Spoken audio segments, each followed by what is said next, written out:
Hello friends, welcome to my channel. আমার একটি নতুন ভিডিওতে তোমাদেরকে জানাই অনেক অনেক অনেক স্বাগত, অনেক অনেক ভালোবাসা। তো আজ হলো শনিবার আর এখন বাজছে বিকাল 5:30। তো আজও ছুটি করেছে, কাল যেহেতু গঙ্গা পুজো, তো সেই কারণে গঙ্গা পুজোর অনেক জিনিসপত্র কেনা বাকি, তাই জন্য আজকে ছুটি করেছে আর কি। তা মেয়েকে এই গাড়িটা সেদিনকে কি নিয়ে এসছে, গাড়িটা নিয়ে একটু ঘুরতে বেরোলো। আমি তো আর সময় পাই না নিয়ে যাওয়ার জন্য, তো সেই জন্য ওই আজকে বেরোলো। ওর খুব ইচ্ছা যে বেরোবে আর কি। এমনিতে বাইকেও এখনও পর্যন্ত তোলে না, ভয় পায়, তাই জন্য এই গাড়িটা নিয়ে বেরিয়েছে। এদিকে আমি চলে এলাম সন্ধে দিতে। সন্ধে দিয়ে তারপরে আর কি যেইটুকুনি কাজকর্ম করার, যেহেতু মেয়ে নেই তো সেইটুকুনির মধ্যে আর কি সামলাতে হবে। তো বাচ্চার কাছে যতক্ষণ না থাকা যায় ততক্ষণ মানে সব কাজ করে নেওয়া যায়।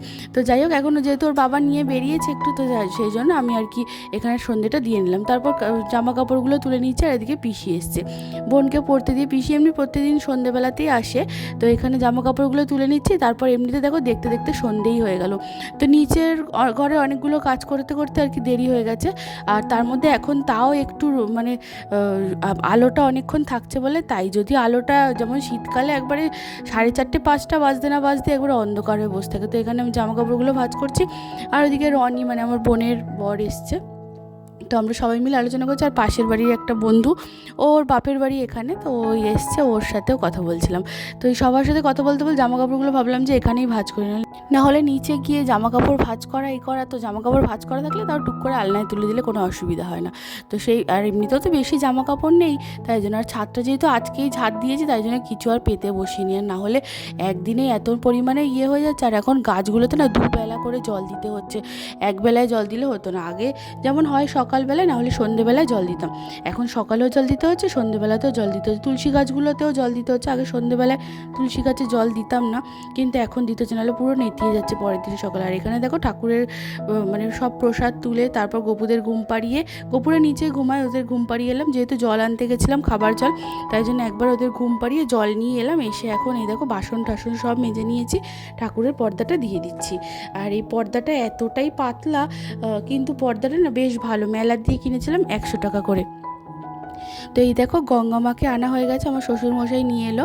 তো এখান দিয়ে আমাদের গঙ্গা ঘাটে পুজো হবে। তো কী পুজো হবে সেটা তো তোমাদের সাথে কালকের ভিডিওতে শেয়ার করব। তো এখানে দেখো মা গঙ্গা, আর এত সুন্দর মুখটা, এত ভালো লাগছে না, মনে হচ্ছে না ধরেই বসতে। আর মেয়ে তো গঙ্গা মা উচ্চারণই করতে পারছে না, দুর্গা মাই করে যাচ্ছে। তো এখানে ফল বাজার মোটামুটি ও সেরে এনেছে, আর আমি দশকর্মা মুদিখানার যা যা লাগে তো সেইগুলো সব কিছু কালকেই করে এনেছিলাম, মানে শুক্রবার দিনকে। আর ও আজকে ফল ফুল এগুলো নিয়ে এসছে, এই যে ফল নিয়ে এসছে। তো 11 রকমের মনে হয় ফল এনেছে, ফুল এনেছে, মালা এনেছে, যা যা আর কি লাগে, তো সেইগুলোই আর কি এনেছে। আর এইখানে ডাব এনেছে। তো গঙ্গা মায়ের পুজো নাকি গঙ্গার জল দিয়ে হয় না, তো সেই জন্য ডাবের জল দিয়ে গঙ্গার ঘট মানে গঙ্গা মায়ের ঘট ভরতে গঙ্গার জল দিয়ে না, তো সেই জন্য ডাব আনা হয়েছে এতগুলো। আর এমনিতে ডাব পাওয়াই যাচ্ছে না, তাও তো শীষালা ডাব পাইনি, মানে যেটা ঘটে দিতে হবে সেটা তো পাইনি। তো এখানে কাটা ডাব এনেছে, যেগুলো ঘটের মধ্যে জলে দেওয়া যাবে আর পুজোর কাজে লাগবে, তো সেরকম জল এনেছে। আর এইখানে আমি আর মেয়ে কী পরবো কালকে সকালবেলায়, তো সেই তাড়াহুড়োর মধ্যে তো আর হবে না, এমনিতে 8টার মধ্যে বেরিয়ে যেতে হবে, তো সেই জন্য তাড়াহুড়োর মধ্যে তো হবে না, তাই জন্য ব্যাগটা আজকেই গুছিয়ে নিচ্ছি। এখানে মেয়েকে একটা জলের বোতল নিয়ে নিলাম। আর গঙ্গার পাড় যেহেতু কখন হাওয়া দেবে কি দেবে না, এর আগের বার যেমন প্রচুর গরম ছিল, এইবারও তো গরম রয়েছে। এবার ওখানে হাওয়া দিলে ভালো, না দিলে ব্যাস গেল। তো যাই হোক, এখন সেই জন্য একটা পাখা নিয়ে নিলাম, হাত পাখা। আর এখানে মেয়ের জামা কাপড়গুলো নিয়ে নিয়েছি, একটা জামা কাপড় নিয়ে নিয়েছি, আর একটা জামা কাপড় যেটা পরে যাবে সেটা বাইরে রেখেছি। আর এখানে জামা কাপড়গুলো যেগুলো কেচে দিয়েছিলাম সেগুলো মেয়ের জামা কাপড়গুলো, তো ডেলি যেগুলো পরে সেগুলোকে আর কি ভাঁজ করে গুছিয়ে রাখলাম। তারপর এই বিছানাটা যে কতবার দিনে গোছাতে হচ্ছে তার ঠিক না। একটা বিস্কুট দিচ্ছি, এই দিচ্ছি, সবেতেই একবারে বিছানায় নিয়ে উঠে পড়ছে, আর বিছানাতেই একবারে গুঁড়ো গুঁড়ো করে ফেলছে। খায় তো না কিছু, সব নষ্ট করে। এদিকে খাওয়া মানে নেওয়ার বেলা তখন ঠিক আছে, নিয়ে নষ্ট করবে। তো কাল যেহেতু পুজো, তো কালকে সকালবেলায় তো আর ঝাড়া যাবে না, এমনিতেও লাল পিঁপড়েতে পুরো ভরে গেছে ঘর। কিছুক্ষণ যদি একটা জায়গায় কোনো কিছু পড়ে থাকে না, তো 2 সেকেন্ডও লাগছে না লাল পিঁপড়ে চলে আসতে। তো সেই জন্য আর কালকে যেহেতু মানে হবে না সময়, তো এমনিতেও রবিবার দিনকে সেরকম কোনো কাজ আমার থাকে না, তো ভাবি যে একটু ডাস্টিংগুলো করবো। আর মেয়ে এত পরিমাণে ড্রেসিং টেবিলের কাজটা নষ্ট মানে নোংরা করে না, কি বলবো। খাচ্ছে যা খুশি হাতে, এসে হুট করে এখানে পুরো একদম কাজটার মধ্যে একবারে ধাপ্পা দিয়ে চলে যাচ্ছে। তো যাই হোক, এখন এখানে ড্রেসিং টেবিলটা ভালো করে পরিষ্কার করে নিলাম। ওই ঘরগুলো তো আর পরিষ্কার করা হলো না, তো ড্রেসিং টেবিলের এই জায়গাটা দেখলাম ধুলো পড়েছে, আর পাশে যেহেতু কাজ হচ্ছে না, আর এই দেখো জানলাগুলো খুলছি দেখে একদম জানলাগুলো কতদিন বন্ধ করে রাখতাম, কিন্তু জানলা বন্ধ করে রাখলেও ভাল লাগে না, কেমন একটা যেন লাগে। তো সেই কারণে দুটো দুটো করে জানলা খুলছি, কিন্তু তাও মানে এত ধুলো চলে আসছে। দেখো এখানে মাছের অ্যাকোরিয়ামটা, এটা লাল রঙের কভারটা, তো এত ধুলো চলে আসছে, প্রতিদিনই মুছতে হচ্ছে এই ড্রেসিং টেবিল। প্রতিদিন সব কিছু মুছলেই হয়, কিন্তু সব কিছু আর মোছা হচ্ছে না, কিন্তু এই ড্রেসিং টেবিল আর মাছের অ্যাকোরিয়ামটা সব থেকে বেশি বাজে লাগছে। এখানে গাছগুলোয় জল দিয়ে নিচ্ছি, আর এই দেখো গাছগুলোতে আমি এখানে দিনে একবার করেই জল দিই। আগে একদিন দুদিন ছাড়া ছাড়া জল দিতাম, কিন্তু এখন একদিনেই পুরো শুকিয়ে যাচ্ছে, প্রতিদিনই জল দিতে হচ্ছে, কিন্তু যে কোনো এক সময় হয় সকালবেলাটায় আমি ঘরের গাছে দেওয়ার একদমই জল মানে ঘরের গাছে জল দেওয়ার একদমই টাইম পাই না, তো সেই কারণে সকালবেলাটা দেওয়া হয় না, বেশিরভাগ সময় রাত্রিবেলাতেই দিই।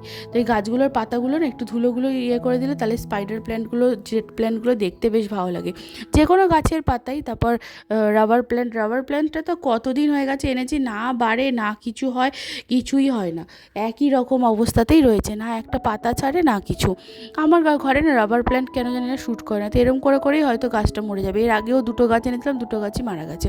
তো এখানে সোফাটা দেখো আরেকজন বক করতে করতে সোফাটাকে গোছাচ্ছি। ও প্রত্যেক সময় অফিসের কাজ করবে এরকমভাবে সোফার সব কিছু টেনে টুনে নাবিয়ে, এমনিতে তো মেয়ে সবসময় নোংরা করছেই, তারপরে ও যখনই অফিসের কাজ করে তখনই এরকম সোফার সব কিছু নাবিয়ে, টেবিলের সব কিছু নাবিয়ে তারপর মানে খাতা বই নিয়ে কাজ করতে শুরু করে।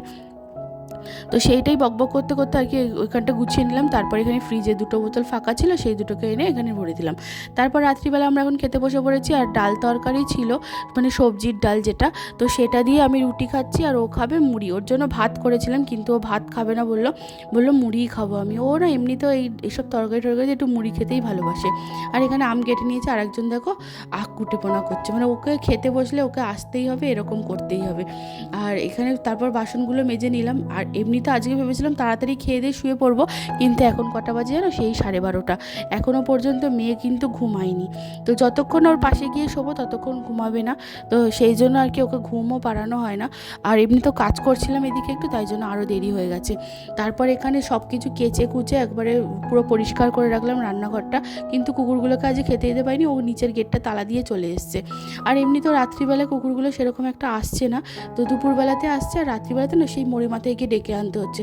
আর এখন যেহেতু এতটা রাত হয়ে গেছে, তো পিসা অন্যদিন থাকে, পিসা আসে রাত্রিবেলায়, তো পিসার সাথে আর কি যাই, তখন মানে কুকুরগুলোকে ডেকে নিয়ে আসি। কিন্তু এখন যেহেতু পিসাও নেই, আজকে পিসা বাড়ি চলে গেছে, তো সেই জন্য আমি আর একা একা আর গেলাম না, আর ও গেলে মেয়েও সাথে যাবে, তো সেই জন্য আর যাওয়া না। আর এখানে কখন কি বৃষ্টি হবে কখন কি হবে জানি না, সেই জন্য প্রতিদিনই রাত্রিবেলায় জানলাগুলো দিয়ে রাখি। এমনিতেও জানলা দিয়েই রাখি রাত্রিবেলাতে, তো এখন প্রতিদিনই দিয়ে রাখছি, যেন বৃষ্টিতে আবার ভিজে পুরো এক হয়ে যাবে। এখানে আরেকজনের দেখো এখনও পর্যন্ত ঘুম নেই, আর এখানে বিছানাটা আমি পাচ্ছি, ও আর এক দিক দিয়ে নষ্ট করছে।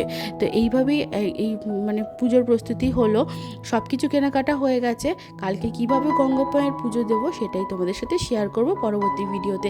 তো মশারি টাঙাতে হচ্ছে, ওপরের ঘরে যতদিন শুচ্ছিলাম ততদিন মশা ছিল না, মশারিও টাঙাতে হচ্ছিলো, কিন্তু এই দোতলার ঘরটায় খুব মশা, মশারি না টাঙালে একদমই হয় না। আর আমরা তো আগে শুতাম, কিন্তু মেয়ে হওয়ার পর দিয়ে না একদম মশারি টাঙানো একদম বাধ্যতামূলক। তো যাই হোক, ভিডিওটা আজকের মতন এখানেই শেষ করছি। ভিডিওটা ছোট্ট কোনো অংশ তোমাদের ভালো লেগে থাকে তো প্লিজ লাইক করো। আজকের মতন টাটা বন্ধুরা, সবাই খুব ভালো থেকো, সুস্থ থেকো।